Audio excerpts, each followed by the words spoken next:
भयंकर बारिश है। आपको नहीं लग रहा कि बारिश हो रही है? इमेजिन कर लो, बहुत भयंकर। बस इस समय हम अपने आप को कैसे भी बचा रहे हैं। अच्छा, एक लोग कोई आ जाओ,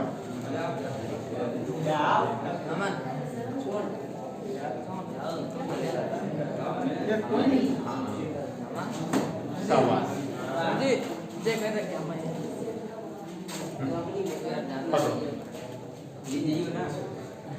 लेकिन देखिए दोनों लोग बचे पानी से। अच्छा, जब पानी छोटा छाता है या छोटे हम? अच्छा, जब पानी गिरता है तो हम छाता को ऐसे ही लगाते हैं अगर हम खड़े हैं तो, और अगर हम चल रहे हैं तब भी ऐसे ही रखते हैं। तब क्या करते? नहीं, हवा नहीं चल रही, हम चल रहे। तो हमें कैसे, जैसे मान लो इस समय पानी गिर रहा है और हमें इधर को जाना है, तो हमें छाता पीछे को रखना चाहिए, आगे पीछे। अच्छा, हम आगे की ओर चलें तो छाता हमें पीछे कर ले वो चाहिए। इसका मतलब आप लोगों ने छाता सही से लगाओ नहीं। बताओ, फिर सोच के बताओ। पानी आगे ऐसे ठीक, धन्यवाद।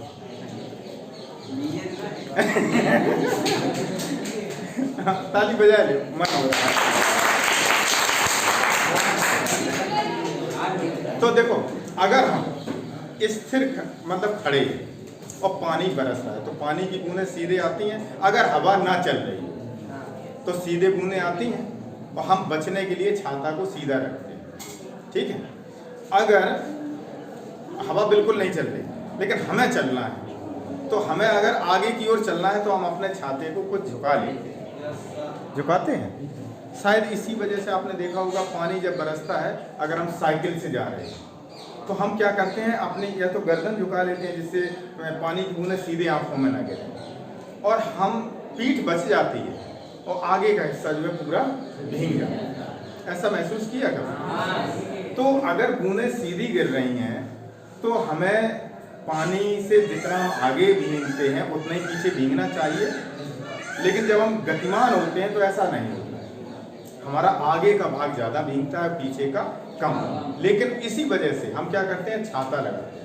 आप साइकिल से जा रहे हो, पीछे वाले को आप बोलते हो, अगर कोई बैठा है, बोले यार छाता लगाओ, और उसने अगर ऐसे अपने बचाने के लिए कर लिया तो आप कहना यार आगे करो, आगे हम आगे भीगे जा रहे हैं।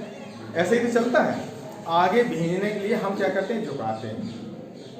और इसी के साथ एक और देखा होगा कि हमारी स्पीड जितनी ज़्यादा होगी, छाता को उतना ही हम ज़्यादा झुकाएंगे। ना दिखावा तो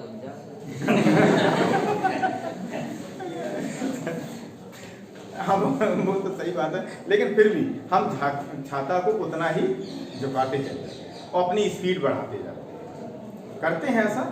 ठीक।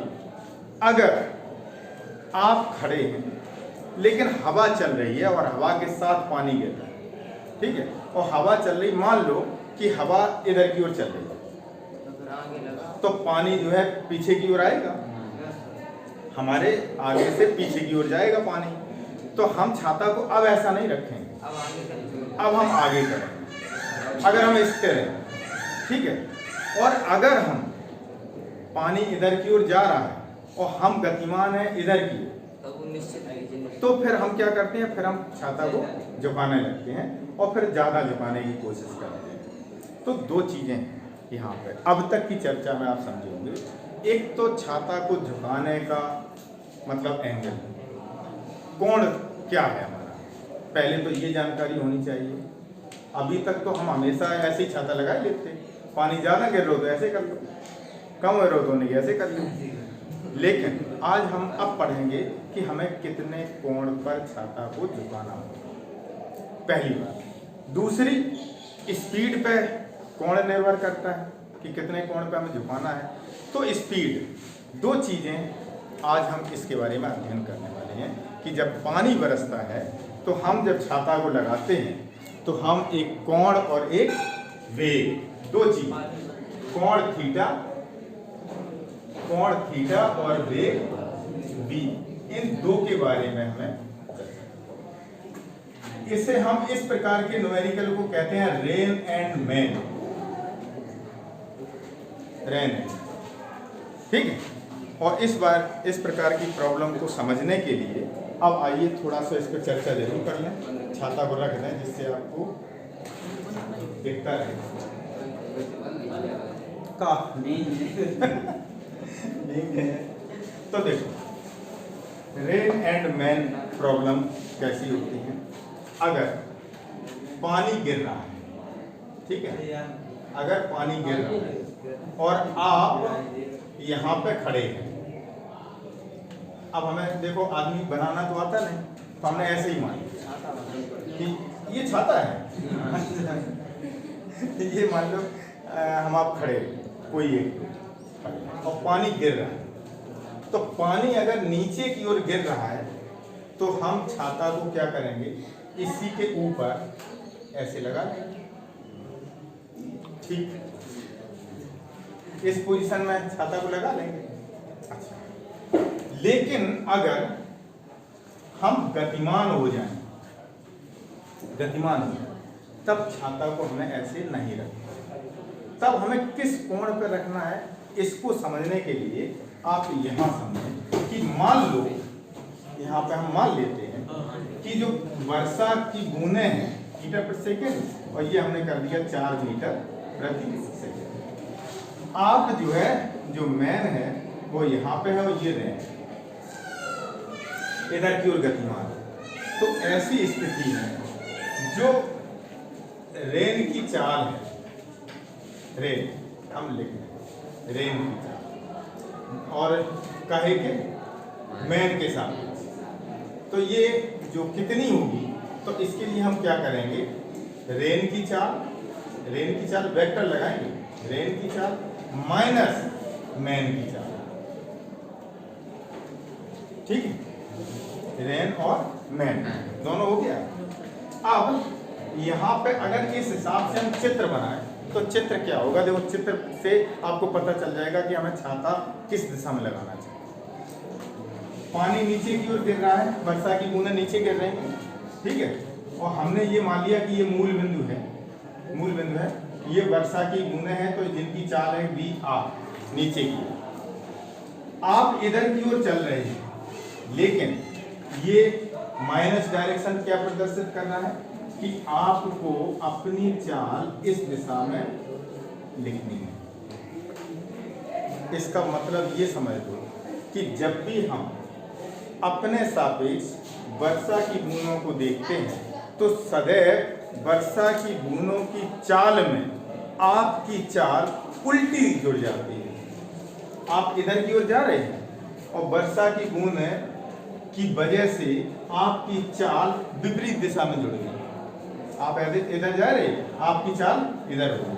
अब इन दोनों का परिणामी निकालना है, तो आपने कहीं पे दो वेक्टर हैं, इन दोनों का परिणामी हम कैसे निकालते हैं, ऐसे ही इनका विकर्ण खींच के तो पता करते हैं। यहाँ पे भी हमने क्या किया कि इन दोनों का हमें परिणामी निकालना है, तो इन दोनों का हमने परिणामी निकाल लिया ये, और ये परिणामी हो गया बी, ठीक है। अब ये परिणामी, अगर परिणामी वेग की दिशा है पानी की बूंदों की, ये दिशा है इधर की ओर, तो आप छाता किधर लगाएंगे, इधर ही तो लगाएंगे। ये छाता हो गया आपका, अरे छाता लिख दो, छाता ऐसे तो लगाएंगे जैसे ये वो बना, आप ऐसे लगाएंगे छाता को। तो ऊर्ध्वाधर से जो कोण है, हम अगर ये मान लेंगे थीटा है, तो ये कोण कितना होगा, ये भी थीटा होगा थीटा। अगर हमें कोण पता करना है कि हमें किस कोण पर छाता को लगाना है, तो हम यहाँ से चित्र से अगर tan थीटा निकालें, चित्र से tan थीटा, तो tan थीटा बराबर क्या होता है, लंब बटे आधा। तो कोण के सामने की भुजा लंब है, लंब का मतलब है वी एम और बटे आधार कितना है वी आर, और वी एम की वैल्यू कितनी है अभी हमने लिखी थी 4 मीटर पर सेकेंड 4, और वी आर रेन का कितना है 3, तो टेन थीटा बराबर निकल आया 4/3। तो यहाँ से थीटा बराबर आपको निकालना है, तो कितना होगा अगर हम थीटा निकाल लेते हैं तो वो हमें एंगल पता चल जाएगा जिस पर वर्षा की बूंदें अगर सीधी गिर रही हैं, लेकिन हम अगर गतिमान हैं तो हमारी स्पीड पर निर्भर करता है कि हमें कितने कोण पर छाता को झुकाना है।